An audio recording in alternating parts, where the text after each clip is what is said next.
This is the problem I left you with at the end of the last video. So let's go ahead and work through it together. I see there's my exponential expression.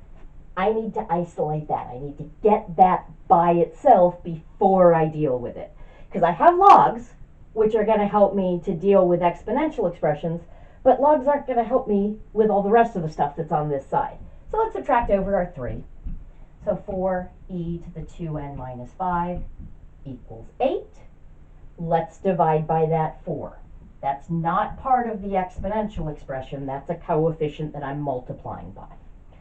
So now I've got e to the 2n minus 5 is equal to 2. Excellent. That is an isolated exponential expression. All I have is the base and the exponent. Love it. So we're going to take the natural log. So the natural log of e to the 2n minus 5 is equal to the natural log of 2.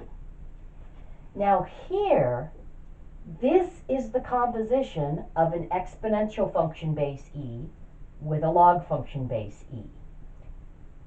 The log undoes the exponentiation.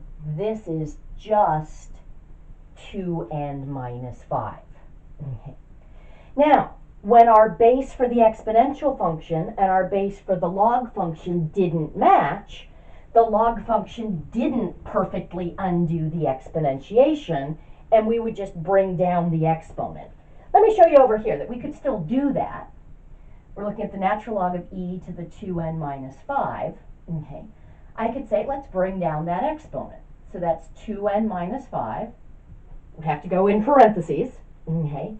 Times the natural log of e. But I can evaluate that. Okay, and I need to. I need to simplify something like that. That I should recognize is just 1. Okay. If I wasn't sure and I wanted to work it out, I could say the natural log of e, let's just call that y, because we haven't used a y in this problem. I could rewrite that. The exponent I need when e is my base. To get e as a result is y. Well, e to the first would be e. So I can still just bring this down, but then I need to evaluate because I'm taking the log base e of that base of e, and so that's just 1. I think it's simpler to recognize that this is just a composition of inverse functions, and so they undo each other. But I wanted to show you that either way works, but you're never going to have a natural log of e in your answer because it's just going to be 1. You always need to simplify something like that. Okay, so 2n minus 5, however I got there, is equal to the natural log of 2. So 2n is equal to the natural log of 2 plus 5.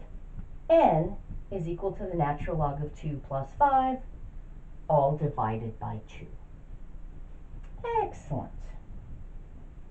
Okay, now, if you were entering this into a calculator, and the book asks you to do that and come up with a 4-digit decimal approximation, just want to point out there are always understood parentheses around the top and the bottom. So anytime you're doing any arithmetic on the top or the bottom of your fraction, if you're entering your fraction into the calculator as a division problem, you need to explicitly write in those parentheses. A lot of calculators these days do allow you to just enter things literally as a fraction so that the fraction bar serves as your grouping symbol. But if you're entering this as a division problem, do have those. And I checked with the book. This was approximately 2.8466 if we round to 4 places.